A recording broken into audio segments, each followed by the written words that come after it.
Hey, good morning, everyone. Today is Tuesday, April 7th. Couple more days till Good Friday, so school in session again today. If you guys have any questions on today's math assignment, make sure that you got a hold of me. Had a couple students already do a Google Meet with me this morning. Worked out really well. So shoot me an email. We can schedule a time to do that. Otherwise, I hope you're having a great day. I'm going to read to you guys today. Again, it's chapter 8. It's called Barbecue. If you remember, they're grilling a pig that they killed, right? So here we go.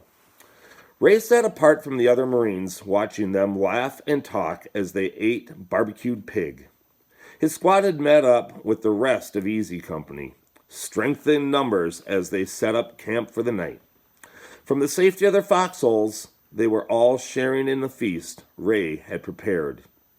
He was the man of the hour, but he didn't feel much like celebrating. He just watched Billy Lineker get shot in front of him. So had the other men in Ray's squad. How could they be joking and enjoying barbecue just a few hours later? Sergeant Meredith sat down on the edge of Ray's foxhole. "You did good today," Sergeant Meredith said. "Flushing that sniper out." Flushing that 12-year-old boy out, Ray thought. That little kid. "You okay with it?" Sergeant asked. "The sniper? Yeah, I guess," Ray said. As surprising as it was that the sniper was just a kid, Ray understood why they had to kill him. This was war. It was kill or be killed, and the kid had killed one of theirs. But the way Big John had done it, so easily, so casually. But that wasn't even what was bothering him the most about the day. "And hard luck?" Sergeant Meredith said, as though he could read Ray's mind. Ray huffed. "I don't understand." He raised his chin at the other men. "Don't they care?" "They do care, yes," said the sergeant, "and so do I. But it's fate. Either you have a bullet... Either you have a bullet or a mortar or a grenade with your name on it, or you don't. That bullet finds you, and we mourn. But we have to move on. Nothing else we can do." "But it just seems so heartless," Ray said. "It is," Sergeant Meredith allowed. "But Marines like me and Big John and the old man, this ain't our first rodeo. We've seen a lot of good men die. If we mourned every one of them the way they should be mourned, we'd go crazy." The sergeant rubbed a callus on his palm, the same place Ray's rifle had given him blisters during basic training. "We had to let our skins harden up so we don't feel it as much. We can't, or it hurt too bad. You ever see a guy with a 1,000-yard stare? You know it's getting to him." Ray had seen that stare before in his father's eyes, like he was focused on something a long way off that nobody else could see. Ray knew that's when his pa had been remembering his time in the First World War. Over in his foxhole, the old man was doing it now. "Starks, grab me a hunk of that pig, will ya?" Sergeant Meredith called to him. The old man shook himself out of the stare and grinned. "Sure, Sergeant." Sergeant Meredith glanced at Ray, and Ray understood. Their lieutenant found them and told Sergeant Meredith that scouts had reported a possible enemy cave nearby. "Send a team to check it out while we've still got some daylight," the lieutenant said. The sergeant saluted and called Big John over. "Big John, take Gonzalez and Barbecue here and a couple of the other rookies and show them the ropes." And just like that, Ray had a nickname, Barbecue. The cave was a quarter of a mile away from camp, very close to a steep cliff that ran a long way down to the sea, where waves crashed against big rocks.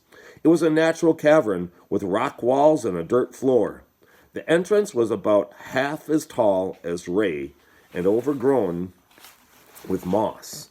It was pitch black, just a foot or two inside. There was no telling how far it went back into the hillside, or if anybody was hiding inside. Is someone going in there?" Gonzalez asked. You kidding? Big John said. We're going to flush 'em out. Rifles ready. Big John took a grenade from his belt, pulled the pin, and chucked it inside. Ray raised his rifle to his shoulder and aimed at the entrance. Boom! The explosion shook the ground, and smoke billowed out from the entrance. Inside there were screams. Ray's heart raced, and he shuffled his feet nervously. Suddenly, people came streaming out of the cave, and Ray's finger tightened on the trigger. But it was a woman holding a baby. And the next target Ray swung to was a little boy, and then an old man. Wait, wait, wait, Ray cried. They're Okinawans, civilians. Winston. The Okinawans kept coming. 10, 15, 20. Ray lost count. He watched as the people ran away, screaming from the Marines. They went straight for the edge of the cliff and raced back and forth along the edge of it, looking down like they were trying to find some path to escape. But Ray and the other Marines had walked along that ridge to get here. It was just a long fall into the rocks and the trees. The grenade going off must have spooked them, Ray thought. He fished out his Japanese phrase book and tried to find something that would calm them down. Hey doi, koto, washi, mashen. He tried walking closer. We're not going to hurt you, he said in English. The women and the children wailed as Ray got closer, sobbing like it was the end of the world, and Ray wondered if he was saying it wrong. If you remember, at the very beginning of the book, the Japanese lieutenant told them that the American Marines would, murder them and torture them and all that stuff. So they're probably, thinking that that's really going to happen. So,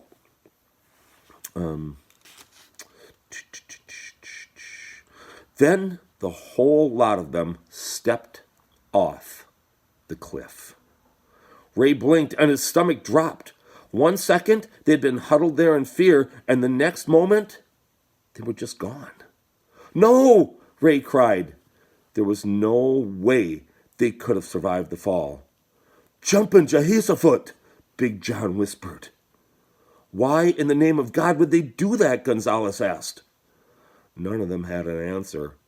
Ray double-checked his phrase book. He hadn't said anything wrong, but for some reason, the Okinawans had been so terrified of him and the other Marines that they had killed themselves rather than be captured. Well, better that than one of them coming out with a grenade and trying to blow us up, Big John said. Let's make sure there ain't any more of them in there, and then get back and get us some more of that pig before it's gone. Ray followed Big John into the cave, but he wouldn't be eating any more barbecue tonight. Ray had lost his appetite. All right, that's chapter 8. Kind of brutal, huh? But that's truly the way things happened in Okinawa and other islands in the Pacific. The Japanese truly had the civilians there on these islands brainwashed, thinking that the U.S. Marines would be doing what they said that they would be doing to them, and the Marines were not thinking that way at all. So, anyways, that's it for today's history lesson and today's chapter 8 of Grenade. Have a great day, everyone. Bye.